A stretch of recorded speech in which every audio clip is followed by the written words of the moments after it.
Greetings, Alafia. My name is Gloria Ogunbadejo. I'm an ancestral healing coach, and thank you for joining me here on my YouTube channel. If you've seen my content before and enjoyed it, or this is your first time, do click the like button, subscribe, and invite others to join. So today I'm looking at ancestral healing stories and how they can become a real life transformation as far as your journeys are concerned. I want to talk about some of the experiences that some of my clients have had and how their journey, how it started, and what were some of the things that they looked at that brought them in to see me, and how we went on the journey together and how the outcome was. So let's say this is really talking about ancestral healing stories, like I said. The client was discovered through the exploration, digging into their family history, that their family had a history of trauma linked to war. There are many people who have come from Africa, who have come through war-torn countries, and this has impacted in their lives. This particular client embarked on an ancestral healing journey, engaging in some trauma-informed therapy. They did some therapy with me first, because I'm a psychotherapist, and then decided to do some energy work and guided visualization and some traditional ceremonies. So this was the package of the ancestral healing journey. Through this process, they were able to release the pain carried from their ancestors that they experienced, emotional healing, and developed a profound sense of peace within themselves.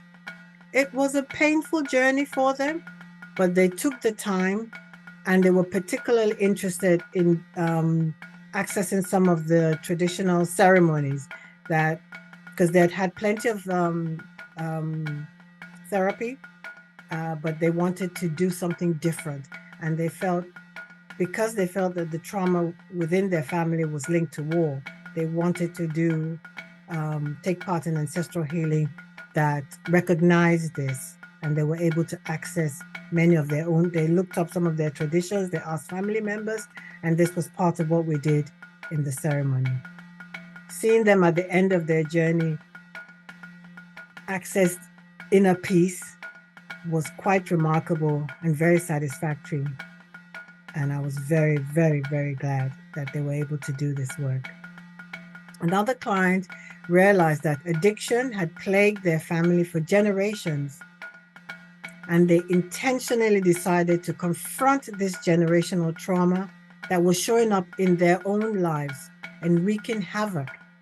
It showed up in the sense of they also had addictions, and it threatened every relationship they were in, and their quality of their life was very poor.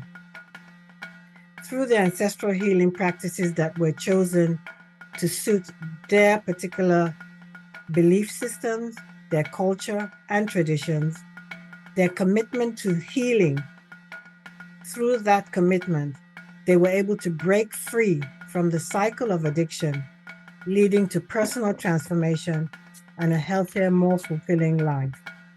And many of these practices are bespoke, because one size doesn't fit all. And we have to look into the things that are meaningful to the individual, taking into consideration the religion, the culture, and their own traditions. Ancestral healing is one of many, many other healing modalities. There's several. And for some people, one thing works, and for others, another thing works. And for some people, a combination of things. So for some, it's their chosen modality, the ancestral healing. And for others, like I said, it's a combination of 2 or 3 other things, as well as ancestral healing. For Africans in the diaspora, ancestral healing plays a special and important role in their healing, as it is a way of reclaiming and reconnecting to a disconnection, even a lost culture, offering a deep sense of belonging and identity. And because these traditions run through our DNA, they're familiar. So once they're accessed, it gives a different meaning to healing. Through ancestral healing, an individual uncovers unresolved family conflicts that have been passed down through generations.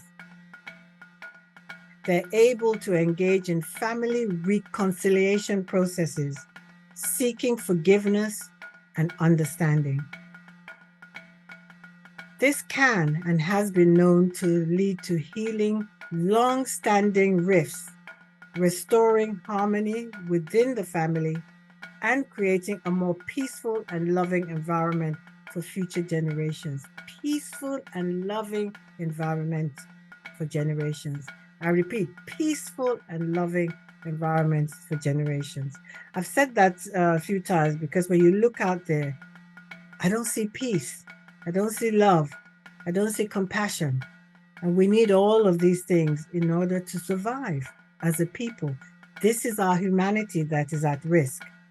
Ancestral healing has a way of enabling this healing process to take place even quicker. This can and has been known to lead to healing long-standing rifts, restoring harmony within the family, and creating a more peaceful and loving environment for future generations.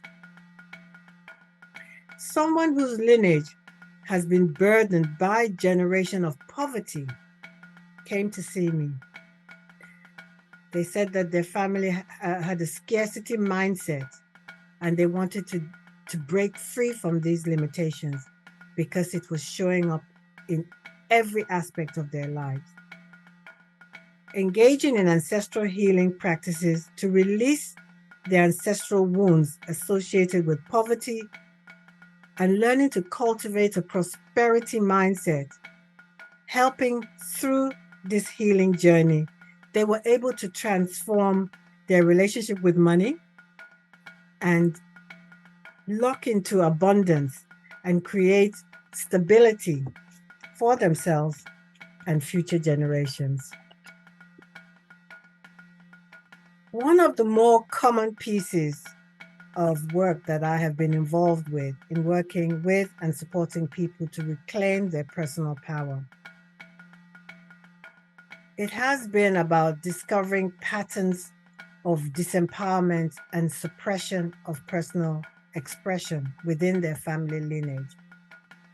And this shows up in my client's life by them feeling silenced, not having a voice, and having low self-esteem, even self-hatred, and making poor decisions. Through the process of ancestral healing, they were able to acknowledge and heal these wounds, reclaiming their personal power and embracing their authentic self. This transformation led to a greater self-confidence, assertiveness, and a life filled with purpose and authenticity. You know, finally, I'd like to say we're living in times where we can observe the absence of self-love, self-worth in the behavior of the larger population of society, and particularly with the younger generation. Many times, this learned behavior, it is learned behavior from home, which could point to generations of trauma and wounds. When someone realizes that their ancestors have experienced a history of low self-esteem and self-worth, when there are issues that appear in how they present in the world, they may choose ancestral healing as a work to embark upon. And this can help on releasing these inherited beliefs and embracing self-love and self-care practices. Self-care is just a vital tool nowadays. The process allows them to break free from negative self-perception, to cultivate a deep sense of self-worth, and live a life of authenticity and inner peace. A life of authenticity and inner peace. There's so much that's inauthentic out there. There's so much pain. There's a lot that isn't peaceful. What would it take for you to embrace something that would give you inner peace? Ancestral healing is one of those practices that can. Thank you for listening, for staying all the way to the end of this video. If you enjoyed the content, do click the like button and subscribe and invite others to join. And I'll see you next time.